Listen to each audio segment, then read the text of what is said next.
오늘은 이 결핍에서 벗어나는 길이라는 제목으로 함께 은혜를 나누겠습니다.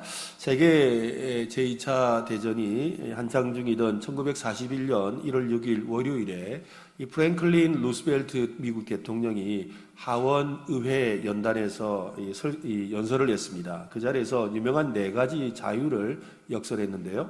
언론의 자유, 또 신앙의 자유, 공포로부터의 자유, 그리고 결핍으로부터의 자유. 이 결핍, 그러니까 이 영어로는 freedom from want, 그러니까 뭔가를 원하는 것으로부터의 자유를 힘주어 강조했습니다. 이 결핍으로부터의 자유는 이 세계대전의 참화에서 시작해서 1928년부터 불어닥친 이 미국의 경제 대공황과 이에 맞서기 위해서 루스벨트 대통령이 시작한 이 뉴딜 정책에서 얻은 교훈을 반영하는 것입니다. 루스벨트가 이 하원의회 연설을 하고 난 7달 뒤에 영국의 윈스턴 처칠과 함께 이 대서양 선언이라는 것을 하게 됩니다. 그 내용 중에 이런 내용이 나옵니다. 전 세계 국민에게 공포와 결핍에서 벗어나 자유 속에서 생활할 수 있게 해줄 평화가 확립되기를 원한다라고 해서 이 결핍으로부터 벗어나기를 바란다라고 이렇게 선언을 했지요. 이 결핍으로부터의 이 자유는 1943년에 노먼 로겔이라는 이 사람이 그린 그림으로 다시 유명해졌습니다. 그 그림은 여러분 나중에 한번 찾아보시면 나오는데요. 노먼 로겔이라는 사람이 그린 이 결핍으로부터의 자유라는 제목입니다. 추수감사절에 온 가족이 식탁에 앉아 있는데 커다란 칠면조 요리를 하나를 이렇게 들고 엄마가 서 있고 가족들이 보면서 너무 행복하게 웃고 있는 그 표정이에요. 그런데 식탁에는 아무것도 없어요. 그냥 이렇게 빈 그릇만 놓아져 있고 칠면조 큰 걸 하나를 가지고 가족들이 행복해하는 그 모습을 보여주고 있습니다. 이 모습을 통해서 미국이 이 대가족들의 상황, 그리고 대공황 시절에 궁핍한 가운데서 진정한 행복이 뭔가에 대해서 보여주는 그런 그림입니다. 그 그림을 가만히 보고 있으면은 이 가족 구성원들의 그 웃음은 풍성한 식탁 때문이 아니라는 것을 알 수가 있죠. 그때나 지금이나 사람들에게 주된 이 결핍은 굶주림이 아닙니다. 사실 우리에게 지금 배고픈 것, 굶주림이 우리를 힘들게 하는 게 아니에요. 사람은 관계에 굶주려 있습니다. 관계에 굶주려 있지요. 요즘 각종 이 사회관계망 서비스와 또 앱으로 전 세계가 하나로 연결되고 관계를 맺고 있는 것처럼 보입니다. 제가 이번에 명절에 저희 부산에 저희 처남이 이 감천 문화마을에 이렇게 기념품 이렇게 부산에 있는 기념품 샵을 하거든요. 이 기념품 샵을 하는데 거기 가면은 이 한여름에 이 해운대 바닷가에 이 비치 파라솔이 있는데 이 비치 파라솔에 보면 뭐 이렇게 코카콜라 아니면 또 뭐 진로 뭐 이런 여러 가지 이런 이렇게 파라솔에 이렇게 상표가 붙어 있거든요. 그거를 이제 한철 쓰고 나면 그걸 다 수거해 가지고 그걸 이렇게 깨끗하게 세척을 해서 그걸로 가방을 만듭니다. 다양한 가방을 만드는데요. 그 가방이 이제 흔히 말하는 이제 리사이클링 뭐 이렇게 환경 재활용과 관련돼서 아주 유명한 그런 가방이에요. 그래서 우리가 볼 때는 좀 허접한 가방인데 그 가방이 하나가 한 10만 원씩이를 해요. 비싼데도 외국인들이 잘 사가요. 근데 그 가방을 이제 보다가 제가 이제 사진을 하나를 찍었어요. 그래가지고 그냥 인스타그램이란 게 뭔가 싶어가지고 인스타그램에다가 제가 이 가입을 해가지고 사진 2장을 딱 올렸어요. 그냥 이 감천 문화마을에 있는 그 가방들을 찍은 사진을 올렸는데 세상에 저기 브라질 사람이 와서 좋아요를 눌렀더라고요.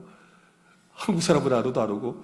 그래도 참 희한하다. 내가 어디다 알리지도 않았는데 어떻게 찾아보고 와서 그 좋아요를 눌러놨더라고요. 참 세상이라는 게 그렇게 가깝다라는 걸 이번에 절실하게 느꼈습니다. 그죠? 우리도 모르게 온 세계가 서로 연결되어 있잖아요. 사실 이렇게 모두가 다 연결되어 있는 것처럼 보이지만 더욱 고립된 삶을 우리는 살고 있지요. 오늘날 가족 중심의 문화가 굉장히 좋아 보입니다. 그래서 뭐 주말 되면 캠핑도 가고 뭘도 하고 또 뭐 여러 가지 일을 한다고 하지만 사실 가만히 살펴보면 공동체와 이웃으로부터 점점점 고립되어 가고 있다는 것을 발견하지요. 인간은 관계를 위해서 창조되었습니다. 사람들이 어디에서나 휴대폰으로 누군가와 통화를 하거나 문자 메시지를 주고받는 모습을 우리는 쉽게 봅니다. 또 학교에서, 직장에서, 길거리에서, 또 휴가지에서, 심지어 교회 예배 중에도 정신없이 돌아가는 바쁜 사회에서 젊은이들뿐만 아니라 노년들도 서로 소통하며 관계 형성하기를 힘쓰지요. 페이스북이나 트위터나 또 인스타그램, 각종 밴더와 카카오톡 채팅방과 같은 것들이 인기를 누리는 이유입니다. 이 관계에 대한 열망은 만족시키기 어렵긴 하지만 지극히 자연스러운 겁니다. 관계에 대해서 더 많은 욕구는 있지만 다 채워지지는 않죠. 관계는 좋은 겁니다. 하나님은 우리가 고립된 개인으로 살도록 만들지 않으셨습니다. 다른 사람들과 의미 있는 관계를 맺도록 만드셨어요. 하나님의 형상을 따라 지원받았다라는 것은 하나님의 형상 중에 바로 관계를 맺도록 지원받았다라는 것입니다. 하나님은 우리가 좋은 친구들과 사귀기를 원하십니다.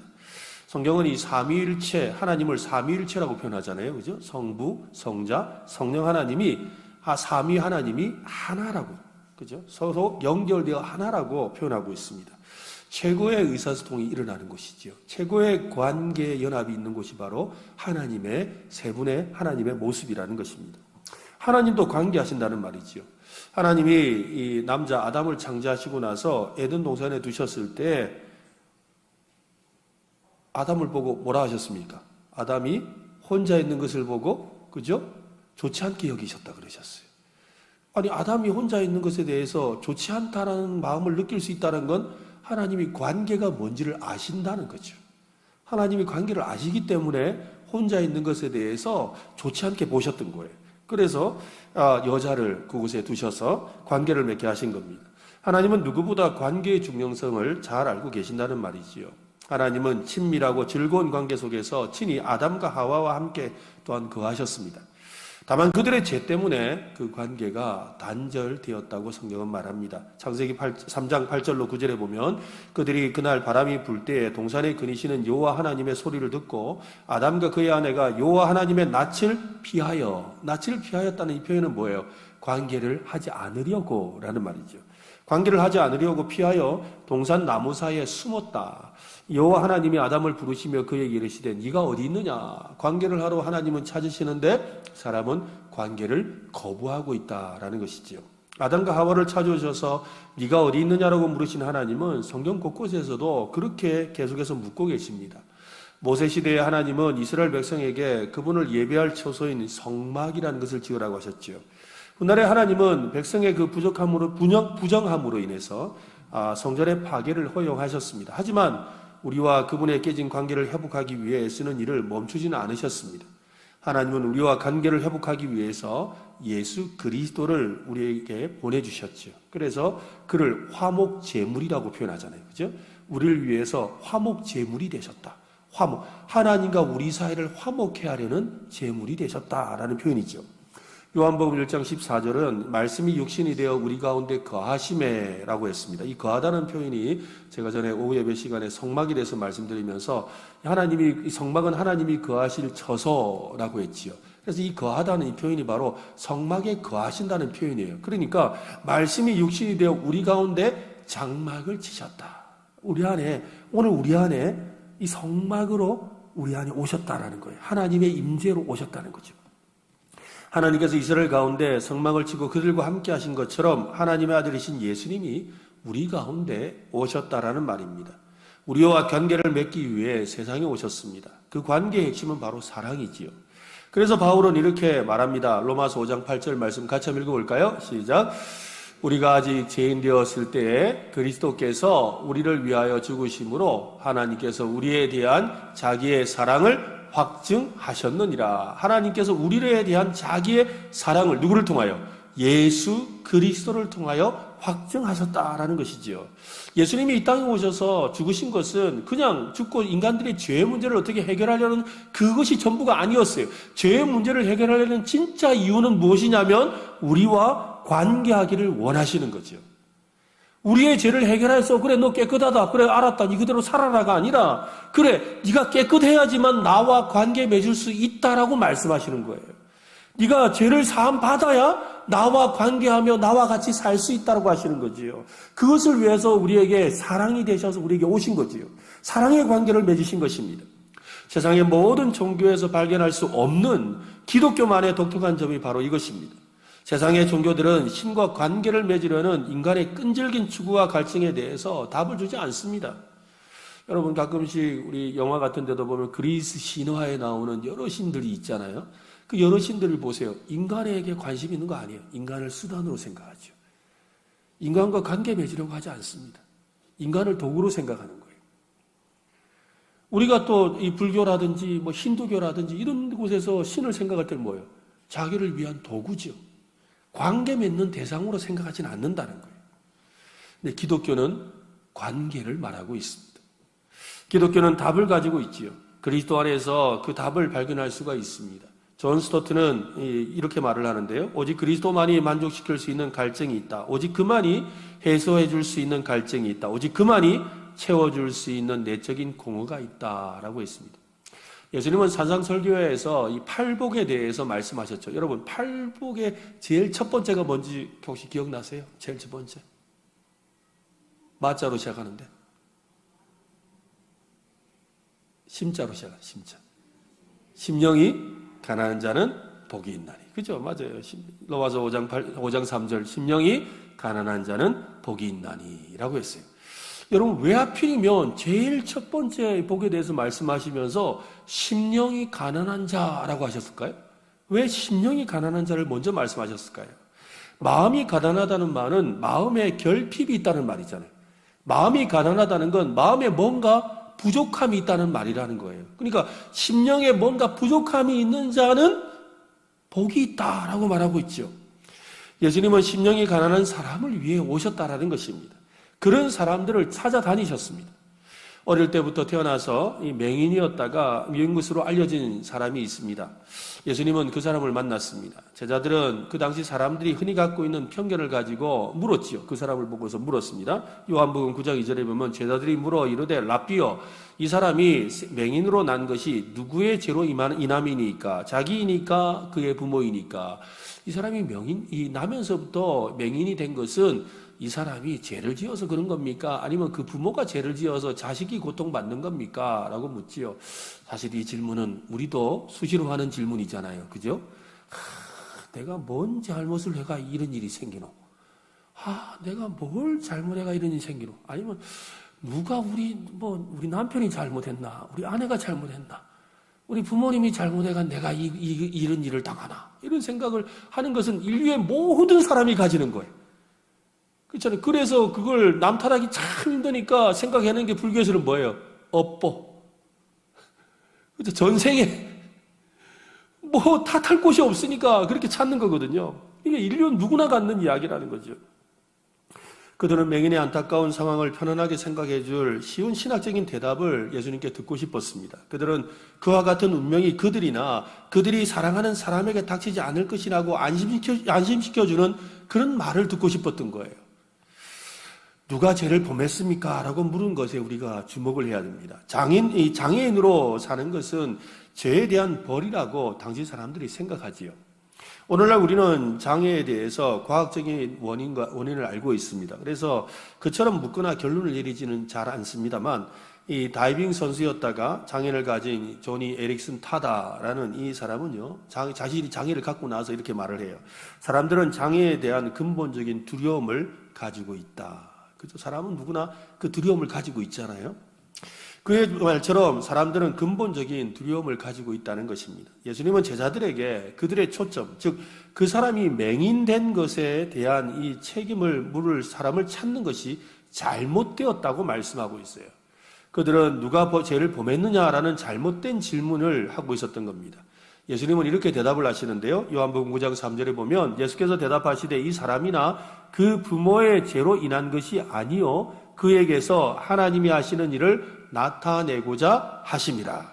이 사람이 고난에 있어서 이 주체는 맹인이 아니라 하나님이라는 거예요. 그러니까 하나님이 이 사람에게 우리가 다 이해할 수는 없지만 이 사람이 나면서부터 맹인으로 태어나게 하신 거예요.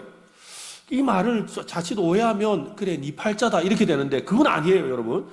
네 팔자다는 건 체념하는 거죠. 그렇잖아요. 내 팔자, 내가 이렇게 키 큰 사람으로 내 팔자다. 이건 내 팔자라고 생각 체념하는 거예요. 이거 아니에요, 여러분. 하나님이라는 말의 표현은 그런 의미가 아니에요. 착각하시면 안 돼요. 아시겠죠? 나는 평생 우리 남편, 아내 뒷바라지 하는 그런 운명으로 태어났다. 그거 아니라는 거예요, 여러분. 그런 말 하시면 안 돼요. 그거는 잘못된 거라는 거예요. 그거는 뭐예요? 체념하는 거, 체념하는 거. 그리고 그냥 그렇게 말하면서 겨우 그냥 스스로 위안을 받으려고 하는 거지, 그게 진짜 우리의 삶에, 그죠? 위로가 되고 힘이 되는 건 아니에요. 그렇게 말씀하시는 게 아니라는 거예요. 지금 방금 이야기한 게. 예수께서 대답하시되 이 사람이 그의 부모의 죄로 인한 것이 아니라 그에게서 하나님이 하시는 일을 나타내고자 한다는 이 표현이 뭐 하나님이 다 계획한 게 있어서 라고 하면서 체념하라는 의미가 아니라는 거죠. 하나님이 우리를 향해서 뭔가를 이루려는 선한 뜻이 있다라는 거예요. 아멘? 그죠? 하나님이 우리에게 주신 것은 네 팔자가 그런 줄 알고 그냥 알아 살아라 이 말이 아니라 그런 상황을 통해 하나님의 영광을 나타내고자 하는 하나님의 선한 뜻이 있다라는 거예요. 해볼까요? 하나님의 선한 뜻이 있다. 네, 그 이야기를 하려고 하는 거죠. 예수님은 그들이 어떤 모습으로 나타나는지를 사실적인 예를 통해서 보여주십니다. 요한복음 9장 6절로 7절에 보면 아까 그 맹인에 대해서 이제 질문한 것에 대해서 말을 합니다. 이 말씀을 하시고 땅에 침을 뱉어 진흙을 이겨 그의 눈에 바르시고 7절 같이 읽읍시다. 시작. 이 시대 실로암 못에 가서 씻으라 하시니 실로암은 번역하면 보냄을 받았다는 뜻이라. 이에 가서 씻고 밝은 눈으로 왔더라. 이것을 통해서 예수님이 뭘 보이시는 거예요? 나면서 맹인된 자가 누구의 죄냐라는 문제보다 더 중요한 건 뭐예요? 이 사람 통해 하나님이 어떤 일을 하시느냐를 바라는 거예요. 이 사람을 통해 하나님이 하시는 일이 단순히 눈을 떠는 일이 아니거든요. 그 다음도 계속 이야기가 나와요. 이야기는 행복한 절정에서 끝나지 않습니다. 바리새인들은 안식일에 이 맹인의 눈을 뜨게 한 것이 옳은가를 두고 자기들 사이에 분쟁이 일어납니다. 심지어 어떤 유대인들 중에는 맹인이 눈을 떴다는 사실조차 믿지 않으려고 하지요. 맹인의 부모를 불러서 진짜 얘가 나면서부터 맹인이었느냐고 확인할 정도로 그렇게 합니다. 바리새인들이 인정하기 싫었던 진짜 이유는 맹인이 눈을 뜬 것이 아니라 안식일의 율법을 어긴 것을 받아들이기가 싫었던 거예요. 맹인이었던 이 사람은 바리새인들과 주변에 있는 유대인들을 향해서 이렇게 외칩니다. 정말 이상합니다. 그 사람이 나의 눈을 고쳐주었는데도 당신은 그가 어디서 왔는지를 모른단 말입니까? 우리는 하나님께서 죄인의 말은 듣지 않으시고 경건하게 하나님의 뜻을 향하는 사람의 말을 들으신다고 우리는 알고 있습니다. 그러니까 그 사람 하나님께서 온 거 아닙니까? 아니고서 제 눈이 어떻게 떠요? 안 되는 거예요. 그렇게 말을 하는 거예요. 이 사람이 막 전도를 하는 거죠. 나면서부터 앞 못 보는 사람의 눈을 뜨게 했다는 말을 나는 이제까지 들어본 적이 없습니다. 그러니까 하나님에게서 오신 분이에요. 그러자 아니 이게 진짜 어디 죄인 주제, 맹인 주제 어디서 이렇게 네가 우리를 가르치려고 해 하면서 이 바리새인들 특별히 서기관들이 막 난리가 났죠. 맹인은 사람들을 향해 자신이 믿고 확신하는 것을 이렇게 외칩니다. 9장 33절에 보면 이 사람이 하나님께서 오지 아니하시면 아무 일도 할 수 없으리이다. 그들은 예수님의 말씀을 듣고 놀랐습니다. 하지만 예수님이 하나님으로부터 온 메시아라는 사실을 인정하고 싶지 않았지요. 그들은 예수님의 말씀 중에 듣고 싶은 것만 듣고 있었습니다. 예수님은 맹인의 눈을 고쳐주시는 것을 통해서 창조주 하나님의 아들이심을 보여주셨습니다. 맹인과 주변 사람들은 모두 예수님이 하나님의 아들이 되신다는 것을 직접 눈으로 보았습니다. 그런데 바리새인들은 그 생생한 표적이 일어나는 현장에서 스스로 맹인이 되기로 한 거죠. 그죠? 스스로 영적인 맹인이 되고 말았습니다. 나면서 맹인된 사람의 눈을 떴는데 스스로 눈이 밝다고 자랑하던 그들은 지금 맹인처럼 시력을 잃어버리고 말았습니다. 바리새인들이 맹인이 눈 뜬 것을 인정하지 않고 스스로 눈을 감은 것은 여러분 무엇 때문입니까? 그들의 죄 때문이지요. 그들의 죄가 눈을 가렸고 길을 막아버렸습니다. 그들의 죄가 거룩하고 의로우신 하나님의 아들과의 관계를 단절시키고 있는 거죠. 하나님의 놀라운 일을 찬양하며 하나님의 하신 일을 찬양하며 하나님의 아들의 이름을 높이고 하나님께 다가갈 수 있는 그것을 그들의 죄가 가로막았던 것이죠. 바리새인들은 자신이 거룩하고 의롭다고 깨끗하다고 자랑하고 있었습니다. 그러나 그들은 율법을 철저하게 지키는 모세의 제자들이라고 힘줘로 말하고 있었지만 그들은 하나님의 행하시는 놀라운 일 앞에서 눈을 가렸고 귀를 막아버렸습니다. 죄는 관계의 단절입니다. 그들의 죄가 바로 단절을 일으킨 거죠. 맹인이 되고 말았다는 말입니다. 영적 맹인이 되어 있는 바리새인들의 말을 보십시오. 34절에 보면 그들이 대답하여 이르되 네가 온전한 죄 가운데서 나서 우리를 가르치려고 하느냐 하고 이에 쫓아내어 보내니라. 맹인에 대해서 온전히 죄 가운데서 태어났다고 정죄하고 있습니다. 제자들의 생각과 다르지 않지요? 제자들도 그래 물었잖아요. 저 사람이 나면서부터 맹인된 것은 그 사람의 죄 가운데 태어나서 그렇습니까? 라고 물었잖아요. 자신의 죄든 부모의 죄든 죄 가운데서 태어났습니까? 라고 물은 것과 똑같은 말을 하고 있죠. 제자들의 질문에 대한 정답을 말해야 될 때입니다. 예수님은 길을 가다가 맹인이었다가 보게 된 사람을 다시 만납니다. 그를 만나서 네가 인자를 믿느냐? 여기서 인자라는 것은 예수님을 메시아라고 표현한 겁니다. 인자를 믿느냐고 물었습니다. 그는 예수님을 보지 못하기 때문에 보지 못했죠. 소경일 때 맹인일 때 눈을 떴기 때문에 예수님을 만났기 때문에 예수님을 눈으로 본 적이 없는 거예요. 그런데 이제 만난 거예요. 그래서 주여 인자가 누구시오니까 내가 믿기를 원합니다 라고 했지요. 예수님은 인자가 누구인지를 말씀해 주십니다. 9장 37절에 보면 예수께서 이르시되 네가 그를 보았거니와 지금 너와 말하는 자가 그이니라. 예수님이 지금 왜 이야기를 하실까요? 왜 이 맹인이었던 이 실로암 못에 가서 눈을 씻고 나은 사람을 다시 만나서 이야기를 하고 계실까요? 맹인이었던 사람이 예수님 앞에 무릎을 꿇고 주님 제가 믿습니다라고 고백을 합니다. 예수님은 맹인의 눈만 뜨게 하신 것이 아니지요. 맹인이 누구의 죄 때문에 보지 못하느냐보다 더 중요한 사실은 누구로 인해 눈을 떴는가에 있다는 거죠. 지금 누구와 관계를 단절해야 하느냐가 아니라 누구와 관계를 맺어야 하느냐가 더 중요하다는 거죠. 바로 이것을 말하는 거예요. 바리새인들은 눈뜬 사람을 그들의 관계 안에서 내쫓아 버렸어요. 회당에서 내쫓아 버렸어요. 하지만 예수님은 치유를 통해 그 사람을 하나님의 나라 안으로 초대하고 계시는 거예요. 누구와 관계를 단절하느냐보다 더 중요한 것은 누구와 관계를 맺느냐에 있는 거예요. 여러분, 이 세상과 내가 관계를 단절하느냐에 관심 갖기보다 내가 하나님과 예수님과 관계를 더 맺기를 소원하시기를 바랍니다. 내가 어떻게 하면 죄를 단절할 수 있을까에 대한 관심보다 어떻게 하면 예수님을 더 사랑할 수 있을까에 관심을 가져야 되는 거예요. 이것이 우리의 관심이 되어야 한다는 거지요. 율법주의자들은, 바리새인들은 어떻게 하면 이 죄를 끌어낼까에만 관심을 갖다 보니까 진짜 중요한 하나님과의 관계에 대해서는 관심이 없었어요. 하나님의 아들이 이 땅에 오셔서 예수 그리스도로 오셨지만 그 예수 그리스도에 대해서 관심이 없어요. 그런 그들을 향해 예수님이 지금 말씀하고 있는 거지요. 지금 너희들이 관심을 가져야 될 것은 누구랑 무엇과 관계를 끊을 것인가가 아니라 누구랑 관계를 맺을 것이냐이다는 거예요. 오늘 하나님과 예수님과 관계를 회복하는 우리 모두가 될 수 있기를 바랍니다. 오랫동안 혈류병을 앓았던 여인은 절박한 믿음으로 예수님께 다가와서 그분의 옷자락을 만졌습니다. 우리가 잘 아는 이야기죠. 그리고 즉시로 병이 나았습니다. 하지만 그녀가 느꼈던 이 피로는 예수님에게 가장 중요한 것이 아니었습니다. 마가복음 5장 30절에 보면 예수께서 그 능력이 자기에게서 나간 줄을 곧 스스로 아시고 무리 가운데서 돌이켜 말씀하시되 누가 내 옷에 손을 대었느냐? 어떤 의미에서 그 질문은 불편한 거죠. 이미 능력이 나갔는데. 그렇죠. 이미 능력이 나갔는데. 나가서 그 여자가 나았는데. 이 내 능력이 나가도록 손댄 자가 누구냐? 이 묻는 게 어떤 의미일까를 생각해 봐야 되죠. 예수님은 이 일에 대해서 자세히 알기를 원하셨습니다. 예수님은 지금 바쁘게 지금 이 회당장 집을 가고 있는 중이잖아요. 그런데 멈춰서서 이 일을 하고 계세요.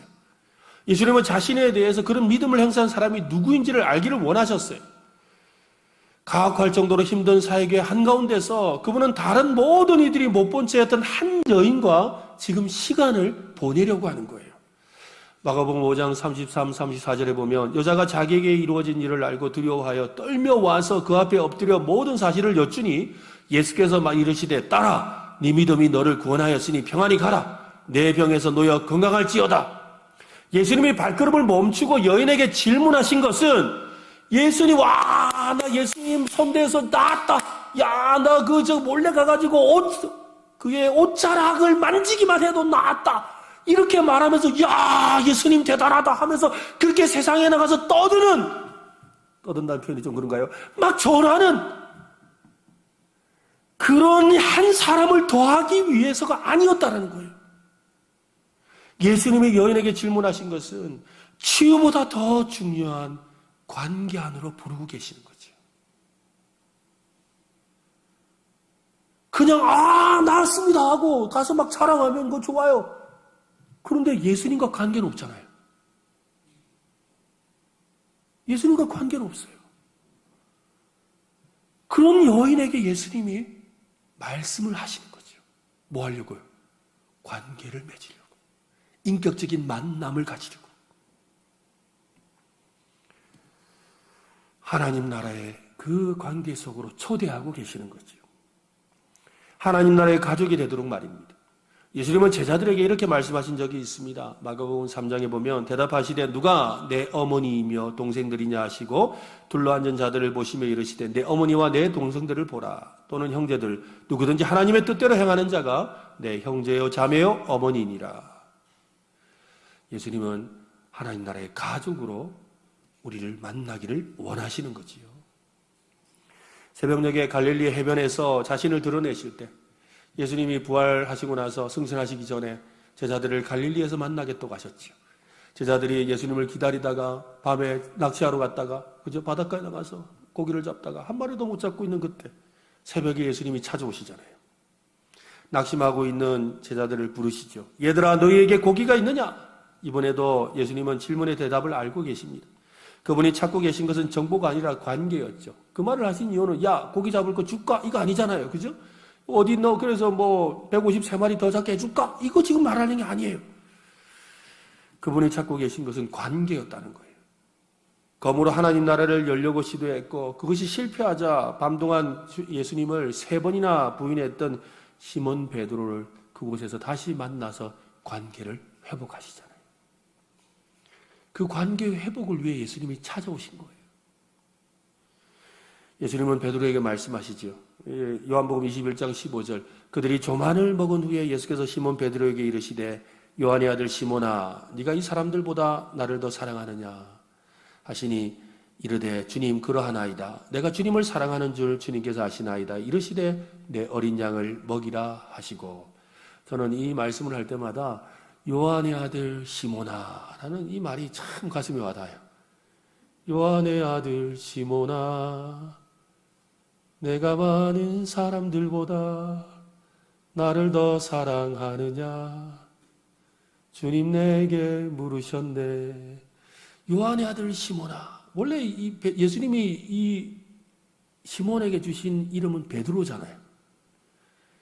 근데 베드로라고 부르지 않고 요한의 아들 시몬아라고 불러요. 바, 요나, 시몬아, 시몬이죠. 예수님이 이렇게 부를 때는 야, 베드로야, 니 알지? 이 말이에요.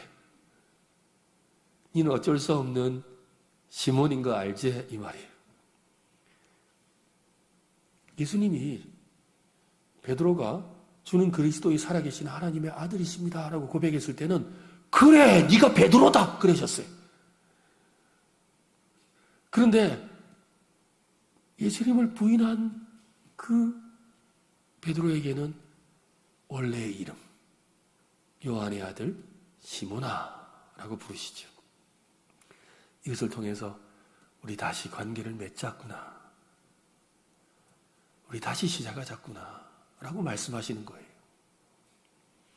그리스도를 3번이나 부인했던 베드로는 여기서 자신의 사랑을 3번 확정할 은혜를 받지요. 하지만 그것은 가혹한 은혜입니다. 베드로는 예수님을 따르면서 자신만을 위한 준비된 그 십자가로 인도함을 받게 될 것이니까요. 예수님을 따르며 사랑 때문에 우리의 죄를 짊어지신 그분과 교제를 나눈 일은 단순히 해변을 걷는 것이 아닙니다. 예수님은 우리가 알든 모르든 크고 작든 또 우리 자신의 십자가를 짊어지도록 우리를 부르십니다. 그러나 그분의 임재의 약속은 그리스도의 삶을 살려고 할 때 찾아오는 각종 부담을 보상하고도 남습니다. 주님이 우리와 함께 하시기 때문이지요. 오늘 주님이 우리와 함께 하시는 것을 느끼는 우리 모두가 되었으면 좋겠습니다. 사실 이 신앙생활이라는 걸 저도 이렇게 해보면서 많이 깨닫는 것 중에 하나는 뭐냐면 신앙은 아는 것으로 끝나면 안 돼요. 이 아는 것과 느끼는 건 다르잖아요. 그죠? 아는 건 머리예요. 느끼는 건 가슴이에요. 근데 이 머리에서 이 가슴까지 거리가요. 한 30cm 되려나요? 길어야 한 50cm? 근데 이게요, 엄청 길어요. 머리에 있는 것이 이 가슴으로 내려오는 것이 너무 멀어요. 여러분, 머리로 믿는 신앙이 아니라 가슴으로 믿는 신앙이 되시기를 바랍니다. 그죠? 머리로 믿는 것이 가슴으로 내려와야 되는 거예요. 오늘 이 베드로가 예수님을 만나고 바로 머리로 알던 사랑이 가슴으로 느껴지는 사랑으로 바뀌는 거예요.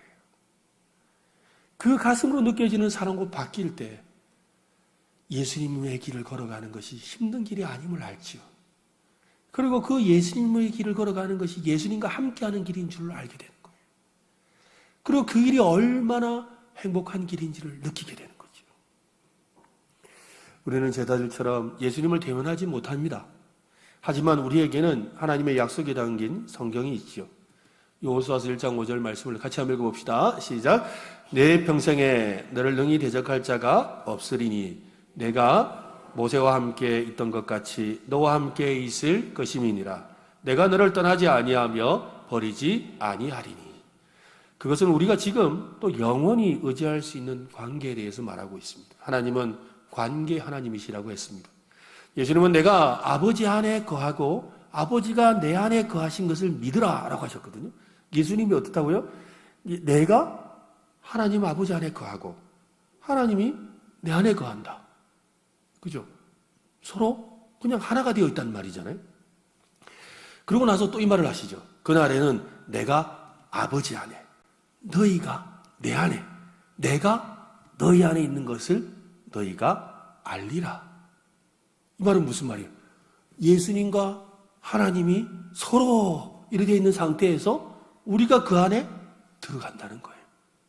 그래서 아버지 안에 내가 있고 내 안에 너희가 있고 너희 안에 내가 있으니 너희 안에 누구도 계시는 거예요? 하나님도 계시는 거예요. 그런 은혜가 임하게 될 거라는 거죠. 맞습니다. 하나님은 관계 회복을 위해 예수님을 이 땅에 보내셨습니다. 진정한 결핍으로부터 자유는 관계 회복에 있습니다. 예수님 안에 거하는 관계, 예수님을 통해 하나님 안에 거하는 이 관계가 회복될 때 우리의 모든 결핍은 사라지게 되는 것입니다. 그래서 우리 시편 23편 말씀에 보면 여호와는 나의 목자시니 내게 부족함이 없으리로다. 부족이 뭐예요? 결핍. 뭐잖아요, 그죠? 여호와는 나의 목자시니 내가 결핍이 없으리로다. 바로 그 말씀을 하는 거죠. 우리는 복음서에서 나오는 맹인처럼 또 혈증을 앓던 여인처럼 귀신에 사로잡혔던 마리아처럼 사랑하는 친구와 선생님을 잃어버린 제자들처럼 고통과 결핍 가운데 있습니다. 그들에게 가장 필요한 것을 아셨던 예수님은 오늘 우리의 가장 필요한 것도 아십니다. 그들에게 가장 필요한 것은 바로 예수님 자신을 주신 것처럼 오늘 우리에게도 예수님 자신을 우리에게 내주신다는 거예요. 그것이 바로 오늘 우리가 이 저녁에 기도하려는 이유입니다. 기도의 회복은 관계 회복에서 시작합니다. 깊은 기도는 깊은 관계가 있어야 가능한 거예요. 우리가 드리는 기도의 응답과 확신도 우리의 기도를 들으시는 하나님과 예수님의 사랑에 대한 관계적 신뢰에 있습니다.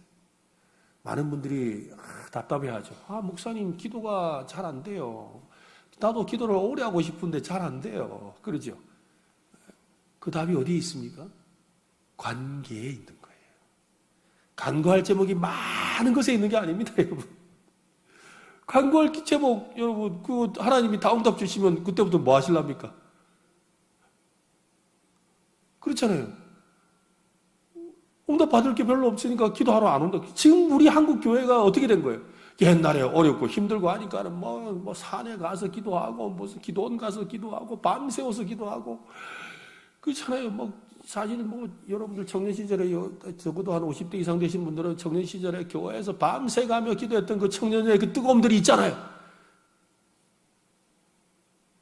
이 없다는 듯한 이 표정은 그죠? 그런 다 있었단 말이에요. 그런데 왜 지금은 안 할까요? 먹고 살만하거든요. 괜찮거든요. 맞아요, 여러분. 뭔가를 내가 얻고 뭔가를 구하는 것이 기도라면 별로 기도할 게 없어요. 그렇잖아요. 근데 오늘 우리가 이렇게 기도하러 나오는 것은 우리 주님을 만나기 위하여, 우리 주님과 더 깊은 관계를 맺기 위함인 줄로 믿습니다. 그저 바로 여기에 있다는 거예요. 이 관계가 깊어질수록 기도의 경지가 달라지고 기도하는 삶이 달라지는 거예요. 이게 진짜 기도가 시작되는 거죠. 맞잖아요. 우리가 어지간한 거 하나님이 다 우리 응답을 주실 테니까 우리가 하나님 말씀대로 하면 우리의 필요한 걸 하나님이 다 아신다 하셨고, 영광 가운데 우리 있을 것을 풍성히 채워주신다 하셨고, 또한 우리가 우리의 생각하지도 못했던 것까지도 주신다 하셨으니 다 주신단 말이에요. 그러니까 안 주면 기도할 게 이제 없어요.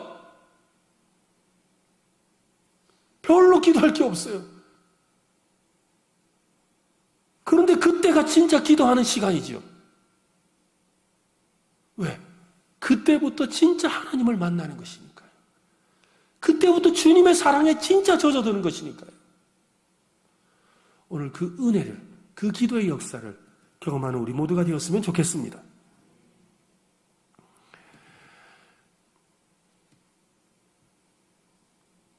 요한복음 15장 4절부터 7절까지의 말씀인데요. 아마 자막이 나올 것 같은데 한번 보십시오. 내 안에 거하라. 나도 너희 안에 거하리라. 가지가 포도나무에 붙어 있지 아니하면 스스로 열매를 맺을 수 없음 같이 너희도 내 안에 있지 아니하면 그러하리라. 나는 포도나무요 너희는 가지라. 그가 내 안에 내가 그 안에 거하면 사람이 열매를 많이 맺나니 나를 떠나서는 너희가 아무것도 할 수 없음이라. 사람이 내 안에 거하지 아니하면 가지처럼 밖에 버려져 마르나니 사람들이 그것을 모아다가 불에 던져 사르느니라. 7절 같이 한번 읽어볼까요? 너희가 내 안에 거하고 내 말이 너희 안에 거하면 무엇이든지 원하는 대로 구하라.